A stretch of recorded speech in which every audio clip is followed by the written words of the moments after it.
pour récompenser ceux qui cherchent la vérité avec persévérance. Une étude de chacun des évangiles isolément peut être très enrichissante, mais une étude comparée des différents récits d'épisodes particuliers du ministère de Jésus l'est encore plus. Par exemple, Matthieu 14 raconte comment Jésus a nourri 5000 hommes et marché sur l'eau.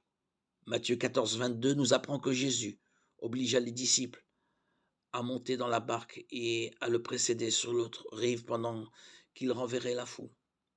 On peut se demander pourquoi aucune raison n'est donnée dans le récit de Matthieu. Mais en comparant ce passage avec Marc 6, on voit que les disciples revenaient tout juste d'un voyage missionnaire au cours duquel ils avaient chassé des démons et guéri des malades par l'autorité qu'il leur avait donnée en les envoyant deux par deux.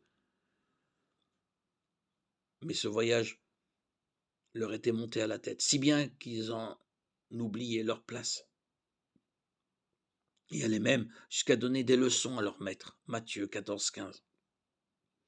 En les renvoyant en soirée de l'autre côté de la mer de Galilée, Jésus leur révèle deux choses.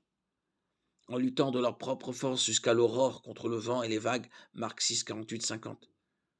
Ils ont commencé à comprendre qu'ils ne pouvaient rien faire pour Dieu par eux-mêmes, que rien ne leur était impossible s'ils faisaient appel à lui et vivaient dans la dépendance à sa puissance.